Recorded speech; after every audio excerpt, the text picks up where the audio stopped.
का वचन कहता है, यही कारण है कि स्वर्ग का राज्य उस राजा के सदृश है जो अपने सेवकों से लेखा लेना चाहता था।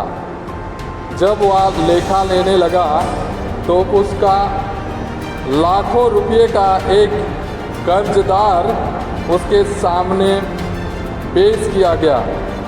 अदा करने के लिए उसके पास कुछ नहीं था।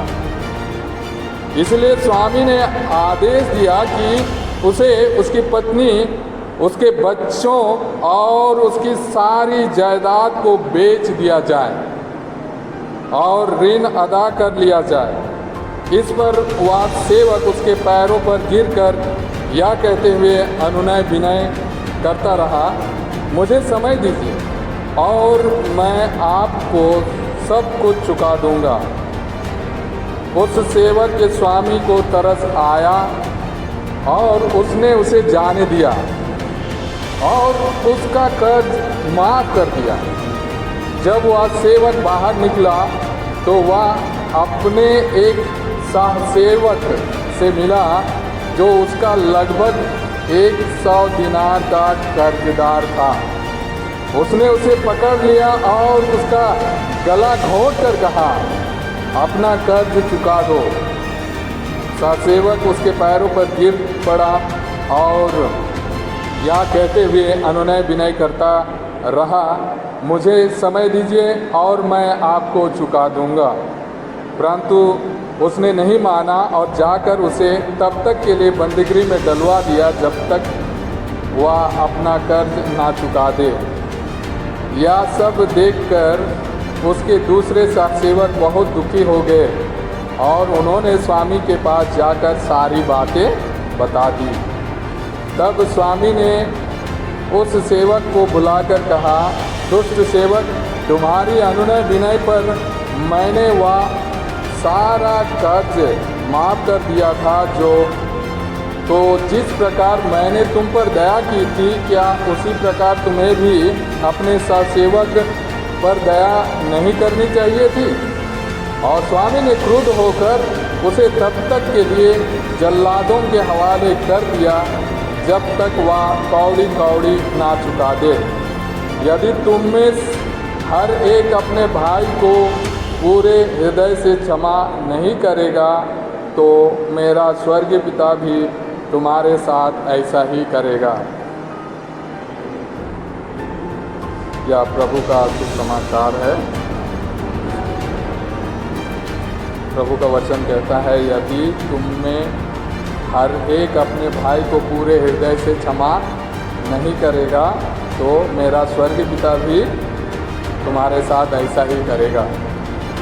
पिछले महीने मेरे पास एक फ़ोन आया था वेस्ट बंगाल से एक बहन का फ़ोन आया था। उसने एक प्रार्थना निवेदन किया था मुझसे। उसने कहा कि मेरा एंट्रेंस एग्ज़ाम है तो मेरे लिए प्रार्थना कर दीजिए कि मैं अच्छा से पास हो सकूं। ऐसे करके उसने बताया और कुछ अपने लाइफ के बारे में भी उसने बताया कि मेरे घर वालों को मुझ पर यकीन नहीं है कि मैं अच्छा कर पाऊंगी या नहीं, क्योंकि हमेशा मेरे जीवन में असफलता ही हासिल हुआ है। तो मैं बहन से कहा कि ठीक है, मैं प्रार्थना करूंगा। और जब मैं उनके लिए प्रार्थना फ़ोन पे ही मैं प्रार्थना कर रहा था तो अचानक से प्रभु ने ये दिखाया कि उससे कहो कि वो एक व्यक्ति को क्षमा करना है, एक व्यक्ति को क्षमा करना है। तब मैंने प्रार्थना उस समय रोका और उस बहन से कहा कि प्रभु ऐसा संदेश दे रहे हैं कि बचपन से लेकर आज तक आपके साथ कोई भी व्यक्ति ऐसा जिसको आपने अभी तक क्षमा नहीं किया है उसे आप क्षमा कर दें। तो ऐसा तो कोई है नहीं, मतलब किसी के साथ ऐसा अनबन हुआ हो ऐसा तो नहीं है। लेकिन याद कीजिए बचपन से लेकर आज तक, जब मैं तीसरी बार बचपन से लेकर आज तक ऐसा उनसे कहा तो अचानक उनको याद आया कि जब वो छोटी थी तो उनके खुद के चाचा ने उनके साथ दुर्व्यवहार किया था, गलत काम करने की कोशिश किया था, इस तरह से सेक्सुअली असॉल्टेड, ऐसे उसके साथ ऐसा करने की कोशिश किया था जब छोटी थी। तब से उसके मन में उसके प्रति इतना ज़्यादा कड़वाहट थी, लेकिन वो भूल गई थी। लेकिन जब वो व्यक्ति उसके सामने आता था तो उसको और ज़्यादा उस पर गुस्सा होता था, वो होती थी, और उसके सामने वो रहते नहीं थे, बड़बड़ाते रहते थे, उसको गाली देती, ऐसे बोल करके वो बताना शुरू किया। तब मैंने उनसे कहा, यही प्रभु चाहते हैं कि आप उनको पूरे हृदय से क्षमा कर दें। और बहन ने बोला कि कैसे हो सकता है, मैं कैसे क्षमा कर सकती हूँ ऐसे। फिर प्रभु ने उनको एक वचन देने के लिए कहा, जो हम फिलिपियों के नाम पत्र के अध्याय 4 और वचन 13 में हम पढ़ते हैं, जहाँ वचन इस प्रकार कहता है, जो मैंने उस बहन के साथ शेयर की थी, जो मुझे बल प्रदान करता है उसकी सहायता से मैं सब कुछ कर सकता हूँ। जो मुझे बल प्रदान करता है उसकी सहायता से मैं सब कुछ कर सकता हूँ। उस बहन को इस वचन ने स्पर्श किया, प्रभु के इस वचन ने स्पर्श किया, और उसने कहा कि जी हाँ, मैं उन्हें क्षमा दूँगी, और उसने क्षमा किया। और अभी उनका एग्ज़ाम कैसे हुआ है वो अभी तक बताया नहीं, लेकिन मुझे लगता है कि उसने अच्छा दिया है एग्ज़ाम और पास हो गई है, क्योंकि प्रभु ने जो उनसे कहने के लिए कहा था वो पूरा हो गया। और बहन ने बड़ी खुशी के साथ, शांति के साथ यह बताया कि आज मुझे हल्का महसूस हो रहा है, लाइट फील हो रहा है कि मैंने मेरे चाचा जी को क्षमा कर दिया। तो आज के पाठ में भी हमने वही सुना कि जो अपने भाई को पूरे हृदय से क्षमा नहीं करेगा तो मेरा स्वर्गीय पिता भी उसके साथ ऐसा ही करेगा। और हम बार बार ये प्रार्थना करते हैं, हो सकता है हम में से भी कई लोग ऐसे हैं जो अभी तक हमने क्षमा नहीं किया है, हो सकता है भूल गए हैं। और जब हम इस प्रार्थना को करते हैं, बहुत बड़ी प्रार्थना जो है प्रभु ने हमें सिखलाया है, और हम बार बार इस प्रार्थना को करते हैं। जब इस प्रार्थना को हम सच्चे हृदय से करते हैं तो प्रभु हमारी उन गलतियों को दिखाना शुरू करते हैं जो हम में कमी रह गई है, और हमें क्षमा देने के लिए प्रेरित करते हैं। जो हम पढ़ते हैं संत मत्ती के सुसमाचार अध्याय 6 और वचन 13 में, ये वो प्रार्थना है जो हे पिता हमारे, हम लोग प्रार्थना करते हैं, पिता हमारे जो स्वर्ग में है। लेकिन 13 अध्याय में क्या लिखा है, और हमें परीक्षा में ना डाल बल्कि हमें बुराई से बचा। उससे पहले वाले पद में क्या कहता है, हमारे अपराध क्षमा कर जैसे हमने भी अपने अपराधियों को क्षमा कर दिया है। हम हर रोज़ हे पिता हमारे बोलते हैं और ये घोषणा करते हैं कि हमारे अपराध क्षमा कर जैसे हमने अपने अपराधियों को क्षमा किया है।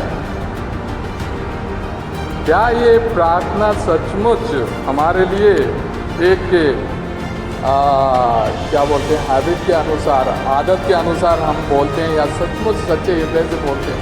क्योंकि प्रभु का ये प्रार्थना हमें जो सिखलाया उसमें स्पष्ट कहता है, मत्ती के सुसमाचार अध्याय 6 और वचन 12 में, हमारे अपराध क्षमा कर जैसे हमने भी अपने अपराधियों को क्षमा कर दिया है। यदि हम क्षमा नहीं करेंगे तो क्या होगा? प्रभु भी हमारे अपराधों को क्षमा नहीं करेंगे। वो समझ देंगे कि हम जब तक क्षमा नहीं करेंगे वो कैसे करेंगे, क्योंकि वचन में उन्होंने स्पष्ट कहा है। अगर हम मार्कुस के सुसमाचार अध्याय 11 और वचन 25 में पढ़ें तो वहाँ वचन क्या कहता है, जब तुम प्रार्थना के लिए खड़े हो और तुम्हें किसी से कोई शिकायत हो तो क्षमा कर दो। जब प्रार्थना के लिए खड़े हो और किसी के साथ कोई शिकायत हो तो क्षमा कर दो, जिससे तुम्हारा स्वर्गीय पिता भी तुम्हारे अपराध क्षमा कर दे। मैं क्षमा करूँगा तभी मुझे क्षमा मिल सकती है। इसी तरह से हमने आज के सुसमाचार, संत मत्ती के सुसमाचार अध्याय 18 और पद संख्या 23 से 35 तक में हमने क्या सुना कि उस व्यक्ति ने, उसको क्षमा तो मिल गई, लेकिन वो अपने साथ सेवक का कर्ज माफ नहीं कर सका। इसीलिए उसको उस राजा ने क्या किया, जल्लादों के हवाले कर दिया। अगर इस बात को अगर गहराई से अनुभव करें तो यहाँ पे प्रभु एक संदेश दे रहे हैं, यदि हम क्षमा नहीं करेंगे तो कई सारे हमारे जीवन की परेशानियाँ हैं, टॉर्मेंट, शैतान जो परेशान करता है क्षमा नहीं देने की वजह से, वो बात यहाँ सामने आती है। क्योंकि प्रभु ऐसा होने देंगे और हमारा बार बार हमारा शोषण होता रहेगा जब तक हम क्षमा नहीं करेंगे। क्योंकि वचन